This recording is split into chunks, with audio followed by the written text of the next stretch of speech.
1. We strive to create an international youth employment fund to support entrepreneurship, apprenticeships, and cross-border training programs, whereby the lower-class Turkish citizen that is a student can get his degree in the UK without needing a visa.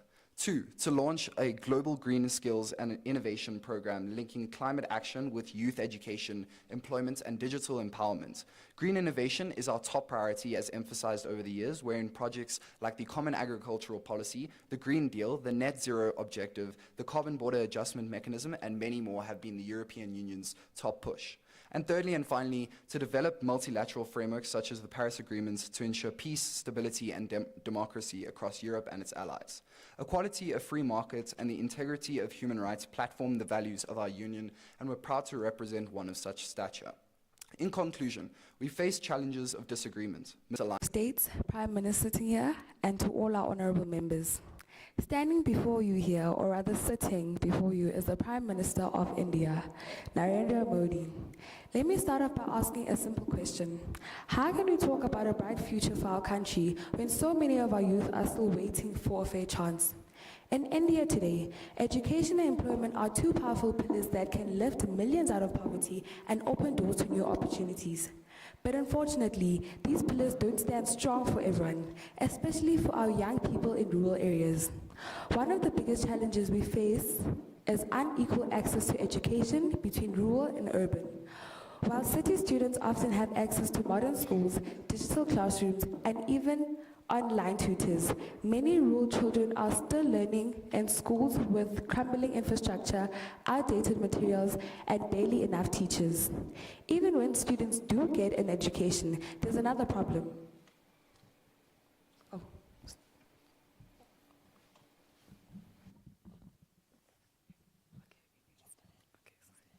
Sorry, okay.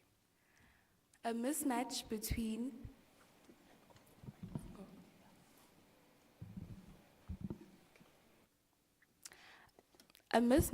skills they have learned and the jobs available. Young people leave school or college with degrees, but not necessarily the skills that today's industries are looking for. And what's the result? High youth unemployment, frustration, dreams put on hold. But this is not the end of the story, because we're also a country that believes in action and innovation. India is now focusing on real solutions to these problems.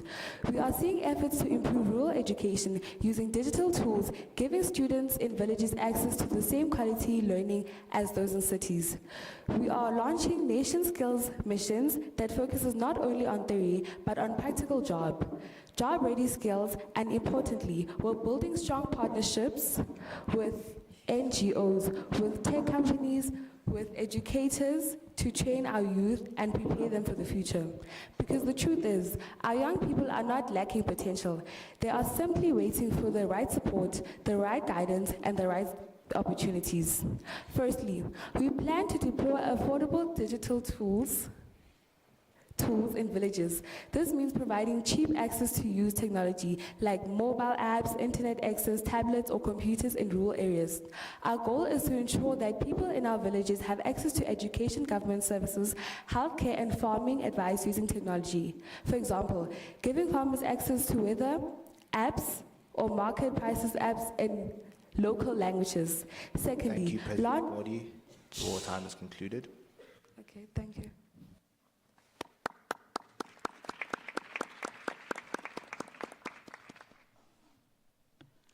Allow me to call upon President Widodo of Indonesia. Assalamu alaikum warahmatullahi wabarakatuh. Excellencies, distinguished leaders, it is a great honor to be here in South Africa, a nation of resilience and leadership. And I thank our host for bringing us together in this crucial moment for our global economy. I am joined today by my policy advisors, our vocational experts, and employment specialists, a reflection of Indonesia's deep commitment to aligning our policies with practical people-first solutions. Across the world, we face a shared reality. Our youth are eager, capable, and ready, but they lack the system to unlock their potential. In Indonesia, we are confronting gaps in rural island and education, high dropout rate, and a disconnect between what our young people learn and the jobs that await them. This is why we have made, as in Indonesia, a foundational, a foundational educational reform a top priority, expanding access to basic education, strengthening technical and vocational pathways, and preparing our youth for the green and digital sectors. But in isolation, and Indonesia cannot do this. Foreign investment, technical support, and technology transfer to bridge the digital divide is needed. We support the G20's call for inclusive education, skills for the future, and job creation that reaches every corner, from the cities of our world to the rural villages. Let us work together, North and South, developed and developing, to ensure that progress is not limited by geography, but power and cooperation. Terima kasih. Thank you.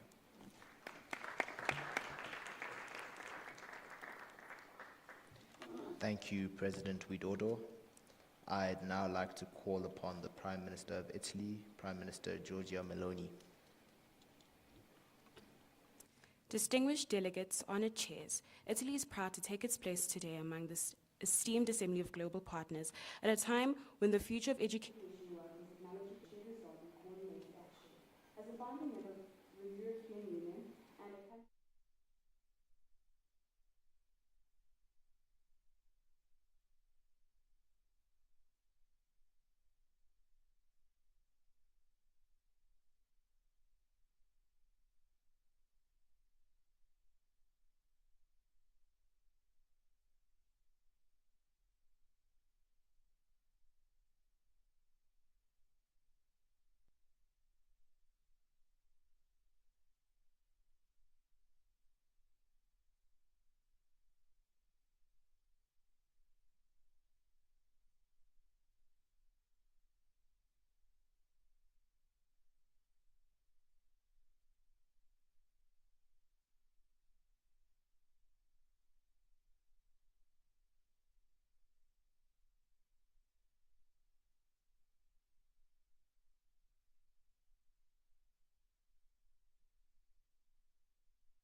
a strategic role in advancing the G20 digital agenda. South Korea has earned its reputation as a trailblazer in leveraging education as an engine of national competitiveness and innovation, with a multifaceted approach that emphasizes global leadership in STEM education and digital learning, lifelong learning and retraining programs for older workers, vocational education for high-tech and green sectors, and international educational partnerships via soft diplomacy. The nation continues to redefine the landscape of learning. However, the nation also faces domestic challenges, including intense academic pressure affecting youth mental health, a growing skills mismatch between educational outcomes and labor market needs, and the complexities of retraining an aging workforce. Thank you.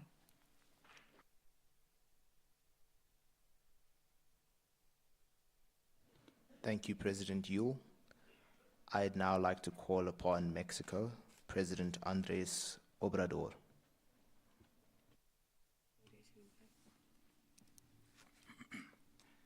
Reciba un cordial saludo del pueblo de México. Your Excellencies, honorable heads of state and government, distinguished delegates, it is a privilege to address this esteemed gathering here in South Africa, an occasion that calls upon us to demonstrate vision, responsibility, and unity in the face of shared global challenges. Mexico approaches this summit with a firm conviction that our collective response to today's crisis must be rooted in inclusion, innovation, and sustainability. First, we underscore the urgent need to transform education and employment system. In the face of shifting labor, markets, and demographic change, we must ensure that our citizens, especially the youth, are equipped with the knowledge, skills, and resilience to thrive in the 21st century economy. Mexico is committed to expanding access to quality education, strengthening technical and vocational training, and promoting decent work and lifelong learning for all. Second, we must accelerate the digital economy and foster innovation. The digital transition presents a generational opportunity to drive productivity and unlock new forms of growth. However, we must act deliberately to bridge the digital divide, support technological sovereignty, and ensure that digital advancement serves the common good. Mexico is investing in connectivity, digital literacy, and innovation ecosystem that empower communities and enterprises alike. Third, advancing climate action and sustainability remains an unequivocal priority. The existential nature of the climate crisis demands ambitious and coordinated global efforts. Mexico is undertaking concrete measures to transition to clean energy, conserve biodiversity, and build resilient infrastructure. Yet we recognize that effective climate action requires not only national commitment, but also international cooperation, financing, and technological transfer. Excellencies, the challenges before us are complex and deeply interlinked, but so too is our capacity to overcome them. If we act with courage, cohesion, and solidarity, let this summit reaffirm our shared determination to build a more equitable, suitable, and forward-looking world for the present and future generation. Estoy muy agradecido. Thank you.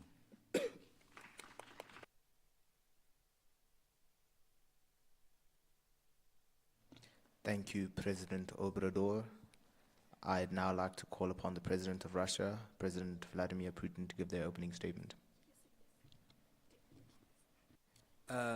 Dobry den leaders and everyone in attendance, I appreciate this opportunity to speak in front of you today and as a representation or as a representative of Russia. As you know, Russia is a nation that has given birth to some of the most brilliant minds in human history. It was and still is one of the most successful countries when it comes to the quality of education, which can be proven by the 99.6% literacy rate it has, and also the development that it has when it comes to scientific research. From great minds such as Mendeleev to visionaries such as Stolkovsky, we say to you now that these milestones are not just historical facts, but they are a living foundation we continue to live upon. These milestones weren't accidents, but they are the result of deliberate investments in education. So today we come before you to revive the spirit of innovation, not alone, but through collaboration. With your collaboration, we aim to enhance STEM education and develop technological expertise in future industries by firstly increasing the funding for both STEM schools and universities, create joint research programs with leading technicians, and lastly, support startup incubators focusing on technology. In that way, we aim to equip our youth with the necessary skills needed to thrive in this technological era.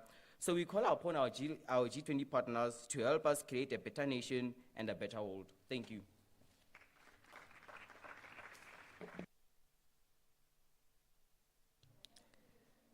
Thank you, President Putin. Allow me now to call upon Your Royal Highness Salman Abdulaziz to give their opening statement. Crown Prince Mohammed bin Salman of the Kingdom of Saudi Arabia. Honorable Chair, esteemed delegates, distinguished guests, I speak to you today on behalf of the Kingdom of Saudi Arabia, a nation deeply rooted in tradition, yet boldly reaching toward transformation. Guided by Vision 2030, our country is not only reimagining its future, we are building it block by block, student by student, and innovation by innovation.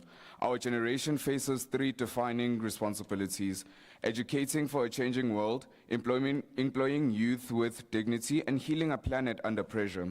Today I speak to these goals not as distant hopes, but as shared obligations.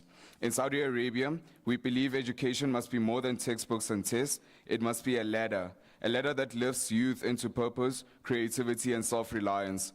Through the Human Capability Development Program, we are transforming classrooms into launchpads for careers, entrepreneurship, and global citizenship. We are embedding digital fluency, critical thinking, and problem-solving into our curricula. We are expanding technical and vocational education across the kingdom, recognizing that dignity lies not in the title of a job, but in the value of contribution. And we are creating youth employment quotas, not to exclude, but to ensure opportunity reaches our own communities. This is why Saudi Arabia calls on this summit to support a global G20 Youth Employment Compact, promoting skills exchange, global apprenticeships, and regional entrepreneurship funds to turn education into employment worldwide. We stand at the dawn of a digital era. In the kingdom, we are making this transformation count for everyone, not just the connected few. Through Saudi data and artificial intelligence, our national AI authority, and a nationwide cloud-first policy, we are training thousands of youth in cybersecurity, AI, and digital entrepreneurship. But progress is nothing if it leaves people behind. That is why our Universal Service Fund is bringing broadband and mobile digital training to rural areas, because the next coder, innovator, or leader may live far from the capital, but never far from ambition. We support a G20 Digital Equity Pact to ensure every learner in every region has access to the tools and training they need to thrive in a digital world.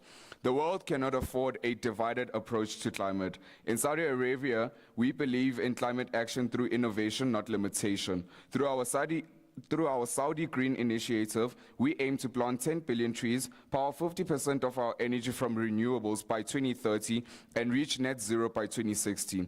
We are investing in hydrogen, solar, and carbon capture technologies, not as theories, but as tangible steps. And through the circular carbon economy, we offer a path that combines science, sovereignty, and sustainability, especially for energy-producing nations. Delegates, our countries may differ in size, economy, and history, but our futures are shared. We must reform education so it creates creators. We must digitize economies in a way that democratizes access, and we must act on climate with realism, respect, and resolve. The Kingdom of Saudi Arabia stands ready to teach, to trade, to transition, and above all, to transform. Thank you, Empowering Royal youth Highness. today means transforming the world Your tomorrow. Royal Shukran, Highness. I thank you. Thank you, Your Royal Highness. Your time is concluded. Allow me now to call upon the President of Turkey, President Recep Erdogan. Good afternoon. I am President Recep Tayyip Erdogan, President of Turkey. Honorable Chair and fellow leaders, the Republic of Turkey stands committed to building a future where every young person is equipped not only to survive, but to lead. Our young people are educated, ambitious, and determined, yet many of them cannot find jobs. Why? Because our systems still reach out for memory, not for life. We must change that together. Turkey is now expanding its vocational schools, updating that what is taught so that every lesson matches the real world. We are introducing entrepreneurship into education, preparing our youth to become job creators, not just job seekers. We are also ready to lead a global effort, create a youth skills platform and the UES, offering free online training, digital certification, and shared access to opportunities, especially for rural and disadvantaged youth. We are not here to compete, we are here to collaborate. Turkey invites India, South Africa, Germany, and all willing nations to join our mission. Let us bring purpose back into education, power back to the youth. Thank you. Teşekkür ederim.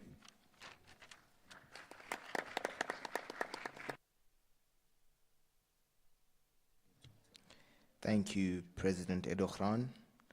Allow me to call up Prime Minister Sunak for their opening statement.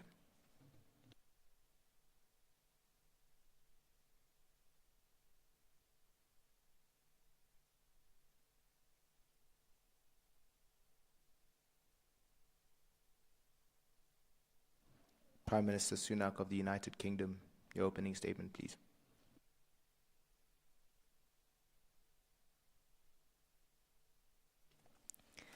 Honourable Chair, esteemed delegates, the United Kingdom is pleased to join G20 nations in addressing one of the most defining challenges of our times, preparing our people for the future of work. We are at a pivotal moment. Rapid technological changes are reshaping the global labour market, and it is our shared responsibility to ensure that education systems keep in pace. We, as the United Kingdom, our domestic priorities reflect this urgency. We are committed to expanding apprenticeships and high-quality technical qualifications. These routes must be seen not as alert alternatives to academic pathways, but as equally valuable and central to building a workforce that meets the needs of modern industry. Our aim is to create a system where every young person has access to real, practical routes into skilled work, and where employers are directly engaged in shaping and supporting that journey. At the same time, we are investing in digital capabilities and AI skills, not only for those entering the workforce, but across all stages of life. Digital transformation touches every sector, and we must ensure our citizens are equipped to participate, contribute, and to lead in this new era. That means building strong foundations in schools, but also creating flexible opportunities for adults to retain and upskill. Indeed, lifelong learning is no longer optional. It is a necessity. The idea that education ends in one's early 20s is increasingly outdated. In the UK, we are reforming systems to make learning throughout life more accessible, more affordable, and more responsive to change. We are embedding learning as a continuous part of working life, not a luxury, but a right. Our vision is a simple one, a society where everyone, regardless of background or postcode, has the chance to gain skills, retain when needed, and find meaningful work. The United Kingdom thanks you.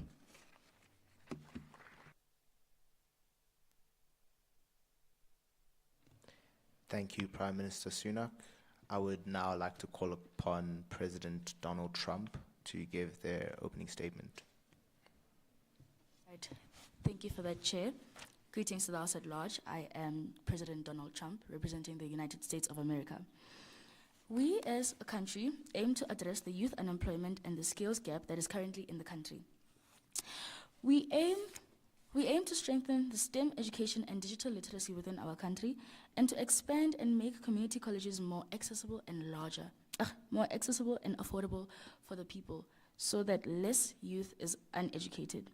We also aim to invest in upskilling of AI and tech-related jobs, so that digital literacy does not only increase in elementary and secondary schools, but also increases in the youth of today.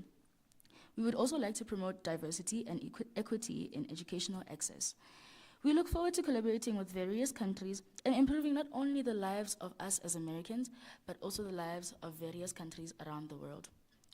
I thank you.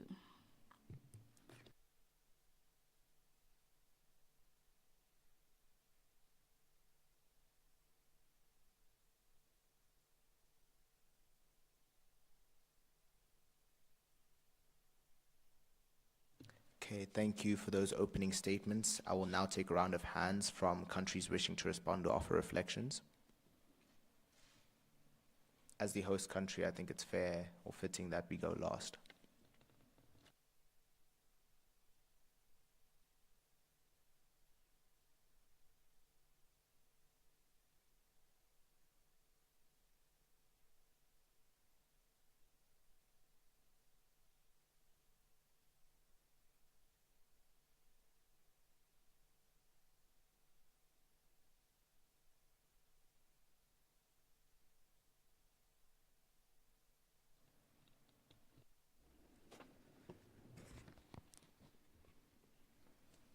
You may begin. It is clear to the United Kingdom that lifelong learning is a priority for most of the nations attending the summit. This is why we would like for everyone to reflect, for all honorable members, to reflect on the United Kingdom's goal to encourage lifelong learning as part of the G20 outcomes in our resolution. I thank you.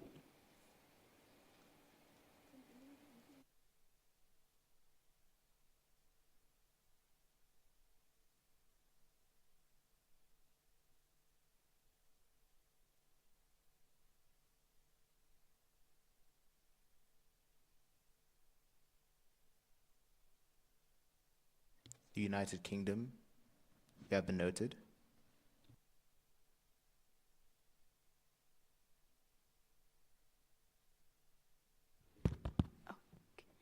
The United Kingdom has noted the reference to apprenticeships in many of the opening speeches and would like to reiterate that that is one of our main priorities. Public-private partnerships are key to our agenda at the summit to ensure that the private sector sows back into the workforce that it profits from. Thank you. Heads of state, I do urge you to please engage. It is literally just the first session of this joint debate.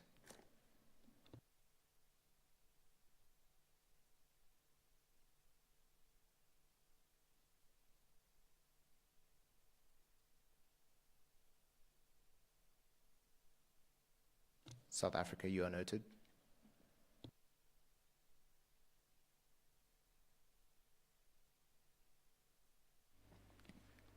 The Republic of South Africa would firstly like to thank France for their very clear and structured plans on how they plan to empower other countries. But we would like to ask, from the France 2030, from the money set aside for that project, would you be willing to divest any of that money into international development, into more developing countries like South Africa and Indonesia?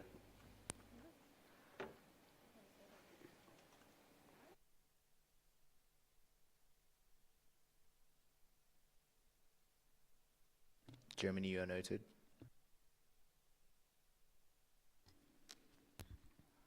Good evening, honorable members. From Germany's side, we were taken off back. We were confused as to how are we supposed to vote and how is it proceeding? We were not properly explained to that. Could you please properly explain the voting processes of these nominations?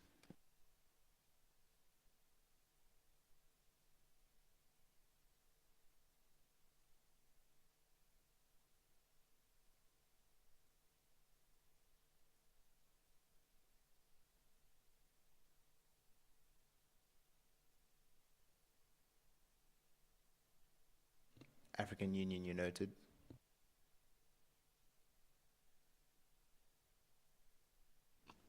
Chair, would just like to ask in terms of digital economies, what these countries are basically standing with or what they envision. Is it digital skills development or is it digital entrepreneurship, or do they want to promote access and innovation?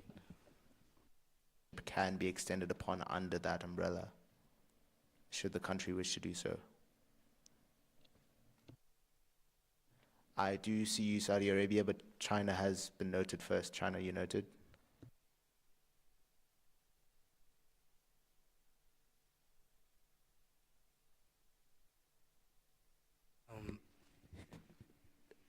I highly disagree about the U.S. stating that they implement equity and diversity, which is really false. Donald Trump's administration lacks racial and gender diversity, and it rolls back protection by excluding the LGBTQ people and Excuse me, ban. China, please don't place your fingers upon the mic. It does distort the sound. Oh, yes, sorry. So his policies are promoting, they exclude immigrants and minorities. He's often rhetoric in targeted marginalized groups, and his actions did not support inclusion or equity. Overall, his records show a clear opposition to equity and diversity efforts. Saudi Arabia, you're noted.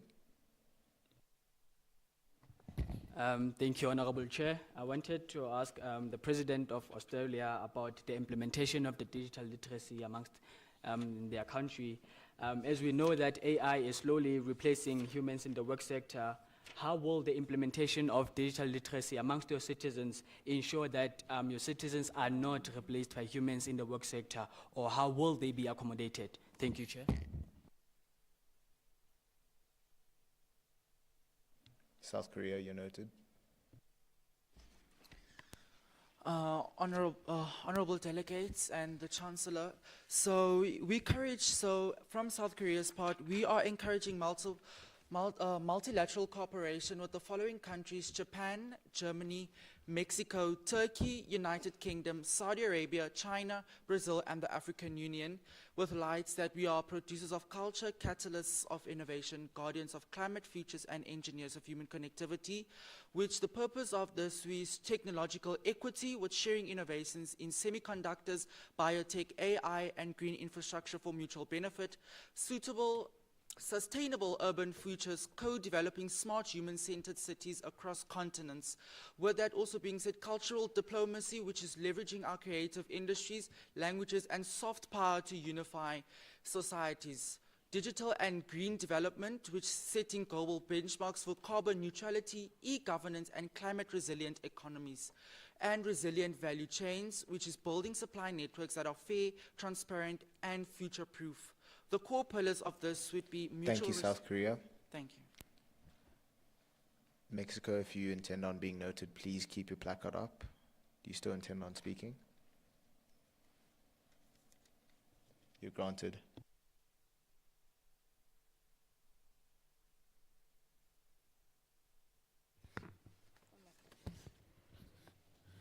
Okay. Good morning to the Honorable Chair. In Mexico, education is a constitutional right, but we acknowledge the gap between access and opportunity. But also, we are lacking in the secondary education, where there is high dropout due to unemployment and some students that have to provide their families. Also, the government and NGOs interventions that have been implemented, they are working slowly, which is why we are asking for alliances with the United Nations. Thank you.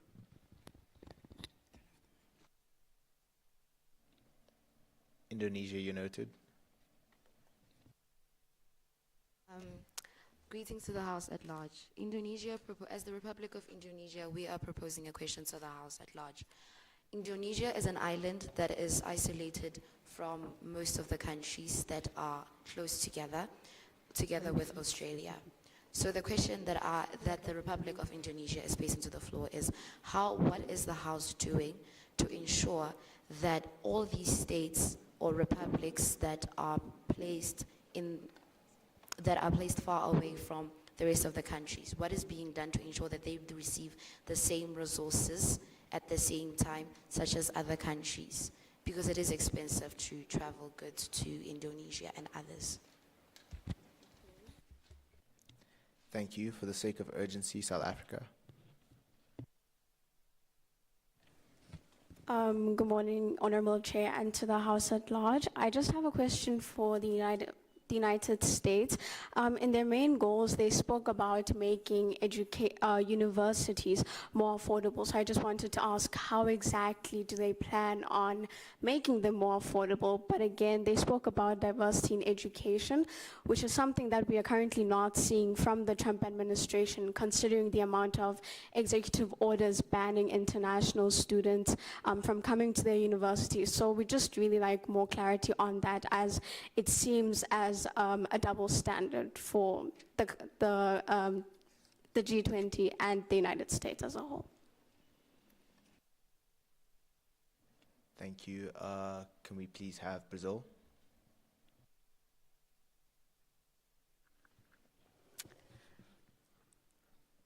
Good day. Brazil would like to know if we are still considered an important part of the G20, considering that most of the time, under crisis situations, we are never directly addressed. And if so, we are directly addressed after a certain period of time, after our BRICS members have helped us. And to South Korea, how sure are we that an alliance with you would guarantee us actual help? Considering you are under a war with North Korea, we would like to understand, do you want help building your economy, or is this just you using us as part of your fight with North Korea? Thank you. Thank you. The United States. Good day, everybody. Just a point of order, Chair, to the gentleman from China. Donald Trump's agenda isn't to necessarily exclude immigrants. It is actually to exclude illegal immigrants. Just to point that out. Thank you very much. Okay, thank you. Can I please have Japan?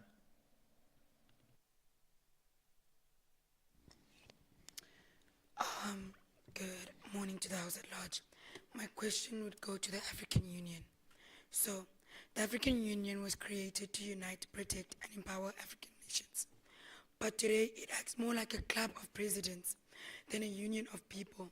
When Africans were killed, abused, and silenced, they in the AUA often responds with nothing more than a statement. What is a good union that can't even defend its own people? Thank you. Thank you. I would just like to note that I'm going to go around to countries that haven't had a chance to respond yet. So that's who I'm prioritizing.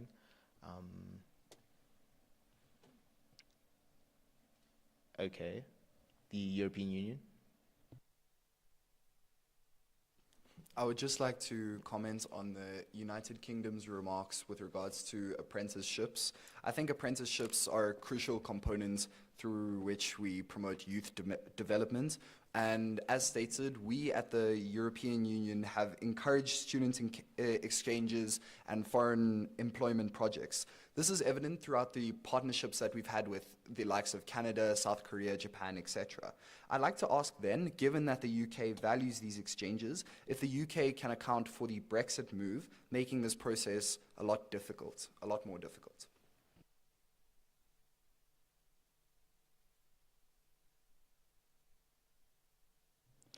Okay, thank you. Can I please have Germany? To the floor at large, Germany is renowned for its dual vocational training system, which combines classroom education with on-the-job training. This system is the key reason for Germany's low youth unemployment and highly skilled workforce. We would like to implement our program throughout the G20 nations and the world. This will improve youth employment through the entire world while moving into the new era of Industry 4.0. Thank you. Thank you. Can I please have Turkey? Hello.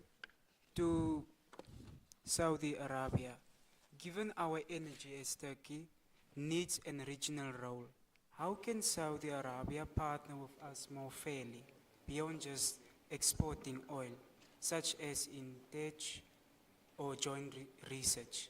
Thank you.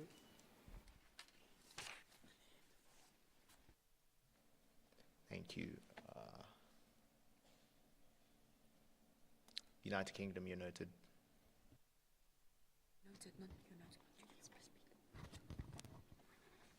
To respond to the EU's question about our exit from the European Union, we would like to emphasize that before we perform on the global scale, we must consider the needs and wants of our citizens first. Before we left the European Union, we had a vote and our citizens decided. And because we are a democratic country, we followed through.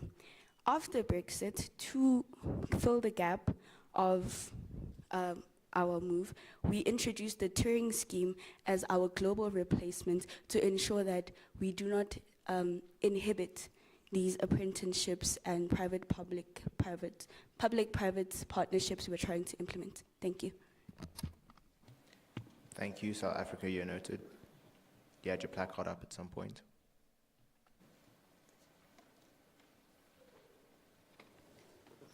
As South Africa, we would appreciate further clarification on any steps Germany has taken to implementing green energy and becoming more sustainable. And besides Germany, which countries would be benefiting from this goal? Thank you.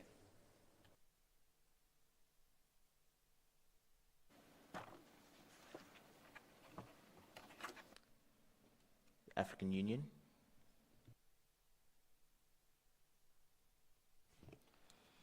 To respond to the claim that African Union is just a body of presidents, I think that is just untrue. While it is true that any organization will face its challenges, the African Union is actively working to address African issues and to promote continental development. Here are some examples. The AU deployed peacekeeping missions to countries like Somalia and the Central African Republic. The AU has played a key role in mediating conflicts in countries like South Sudan and the Democratic Republic of Congo. Regarding something else that we need to take into consideration is that as the AU, we have a policy of non-intervention. The AU has a principle of respecting member states' sovereignty. However, this principle can sometimes limit the AU's ability to intervene in conflicts or human rights crises. Now, that should just show the House that these claims are false. Thank you. All right, thank you. I'm just going to take one last country before I proceed. Saudi Arabia, you noted.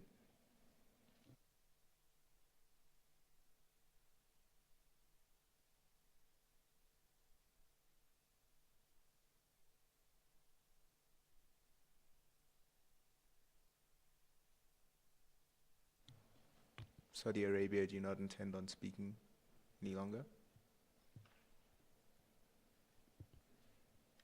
To answer to address Turkey's question earlier on, besides our oil exports to your country, we are also willing to establish joint vocational and technical training centers in your country, and the opposite way, you guys, I'm so sorry, Turkey can also, we can allow Turkey to establish the same thing in our country.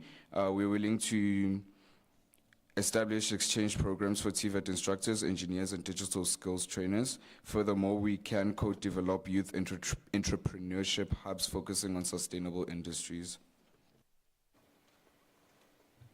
Okay, thank you. I'm aware that not every country has gotten that much of an opportunity to speak or respond, but now I would just like for 2 delegates from each country, and that has to include a Minister of Education, to just leave for the resolutions to begin.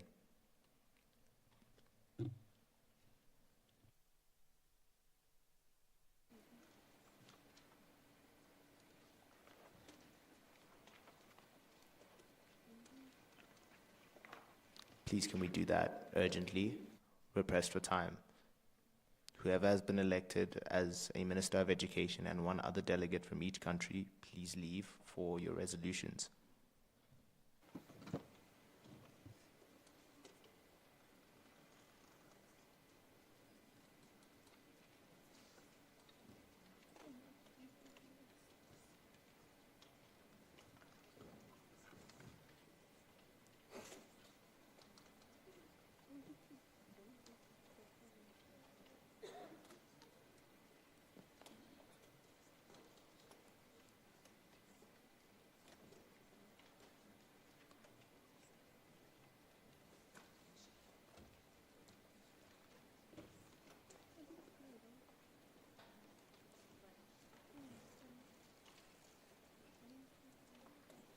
Just a reminder, only 2 delegates from each country or union.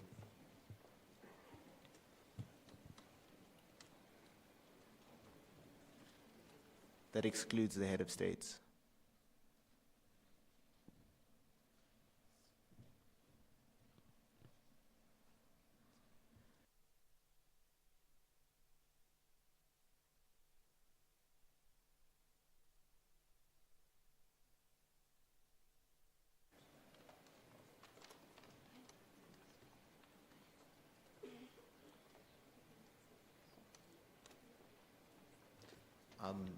Honorable guests, nobody is allowed to use that door, protocol reasons.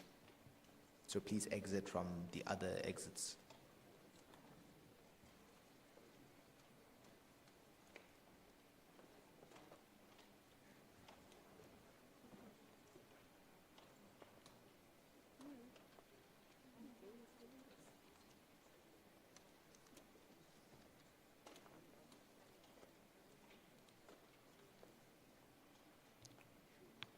Right then, it would seem as though majority of the delegates from each country have left the sitting. I would now like to invite any heads of state to offer an input, commentary or responses to do so on what they've recently just heard for the second session.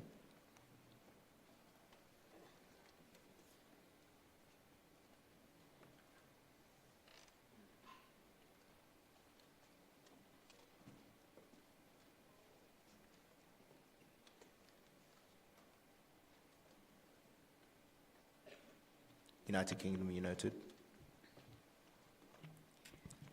I would just like to provide commentary on what the European Union said about our apprenticeships after having left the European Union. The United Kingdom fully recognizes that our departure from the European Union has brought significant changes, including in the field of skills development and apprenticeships. We acknowledge that the end of access to European structural funding and cross-border mobility schemes has created real challenges, particularly for vocational educational providers. However, the UK does remain firmly committed to strengthening and expanding its apprenticeship system in response to these changes. Whilst the landscape has changed, our ambitions remain the same: to build a world-class skills and apprenticeship system that serves our economy, empowers our people, and delivers opportunity across all regions. To all other states in attendance, we remain open to dialogue and cooperation with European partners in areas of shared interest, particularly where skills, innovation, and mobility intersect. Thank you.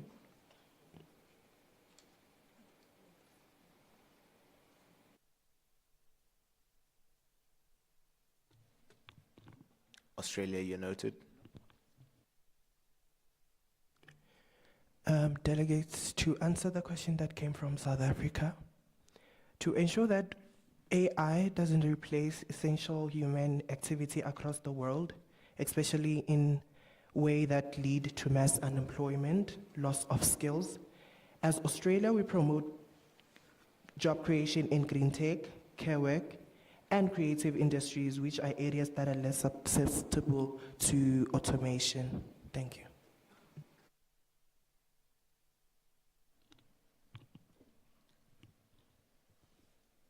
United States, you noted.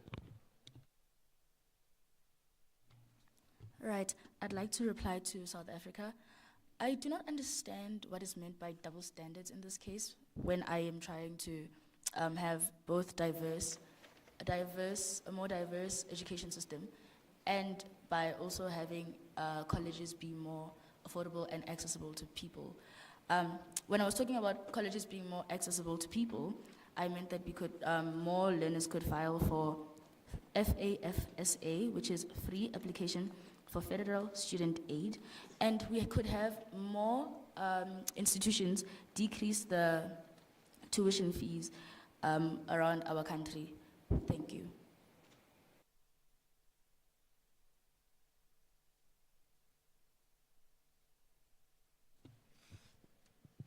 African Union.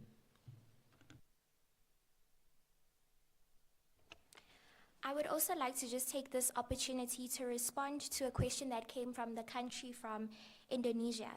So the African Union would like to support Indonesia through global partnerships, especially via South and South cooperation. We would have shared development projects, especially in agriculture, health, and education, especially education because this is the discussion of the day. We would have scholarships and research, knowledge sharing, and joint efforts in climate change and adaptation and disaster response. So the AU cannot give necessarily a direct aid to Indonesia, but it promotes mutual support, global unity, and shared growth that we would be providing.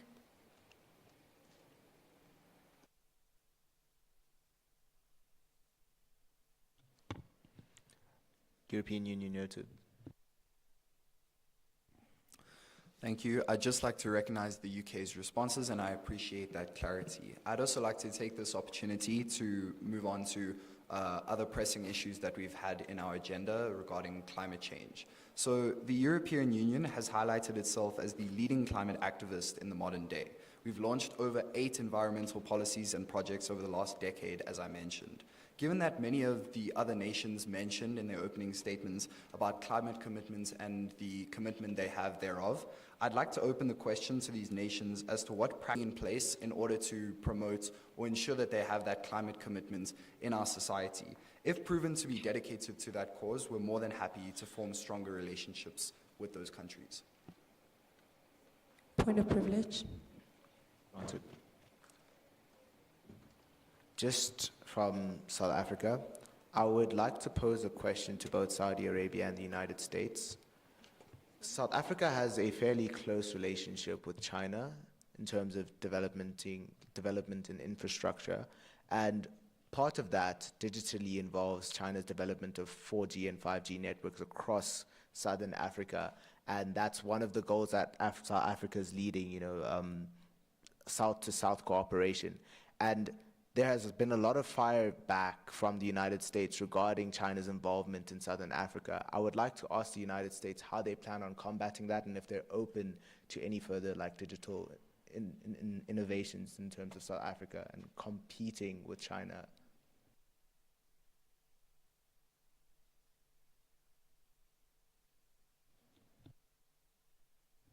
South Korea. I'd just like to respond to Brazil's question about would we use them with our war in regards to North Korea. We are building a multilateral connection between nations regarding technology. We will not be using any of our allies or countries with our war with North Korea. Thank you. Thank you. Argentina, you noted. Thank you. With response to Japan, as Argentina, we support the proposal regarding reduced tariffs, exclusive trade arrangements, infrastructure deals, and in return receiving scholarship, teacher trainings, curriculum development, digital education, educational technology, and also infrastructure. Thank you. Germany, you're noted. We would like to answer the question that was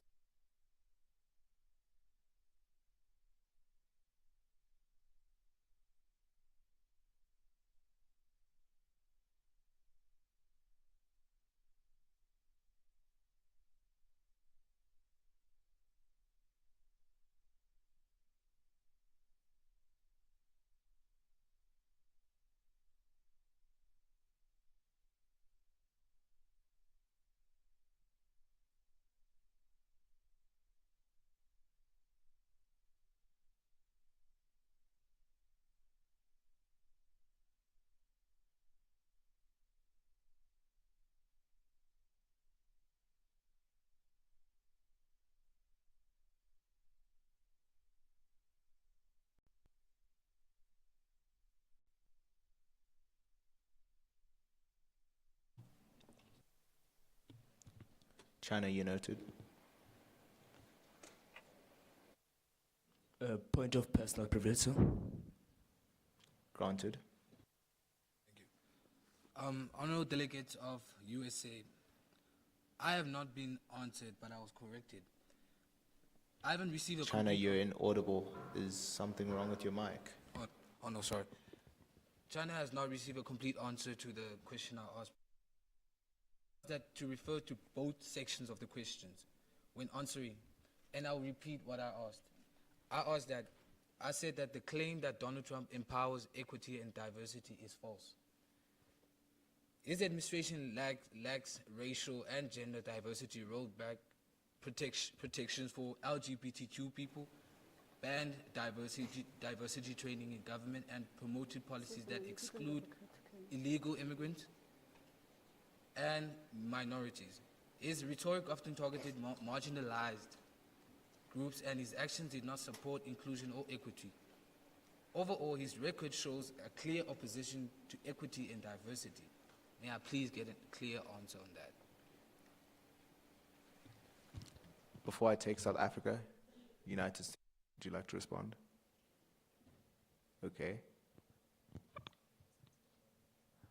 United States, you'd like a point of privilege. Granted. South Africa? Earlier, South Africa asked France pool of money. So just to clarify, that is about 54 million euro or billion euros that has been set aside to fund French economics and environmental policies. So we want to know, as the developing nation, would France be willing to divest some of that money into investing into other developing nations like South Africa, like Indonesia, or like Mexico? Germany? May we assist France in answering that question? I would like to say yes, because France and Germany have an alliance to form and partake and help other developing nations in order to form and become and go into the Industry 4.0 era of the new generation. We cannot leave nations that are lacking in terms of technology. We need to introduce our strategies into those countries that lack in them so that we can assist them and then we all grow as nations. Thank you. Delegates, please speak louder and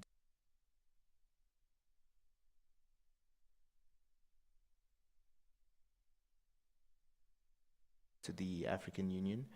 60% of the African Union's budget is externally funded. How do you plan on addressing such an issue?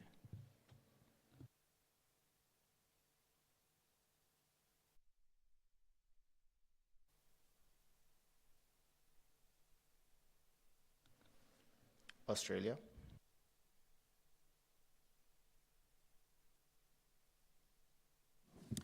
As Australia, we'd like to ask what incentives can Germany offer to reform, and how can they structure partnerships to promote mutual respect? Responsibility, sorry. Thank you. France, granted.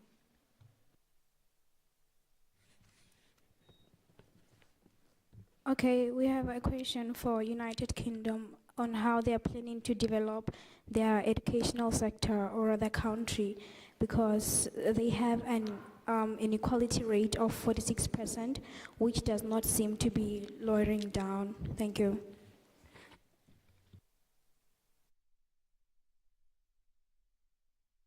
I'd like to call for an unmoderated caucus. And this will be a working lunch now. Unfortunately, we won't be able to take any of the hands remaining.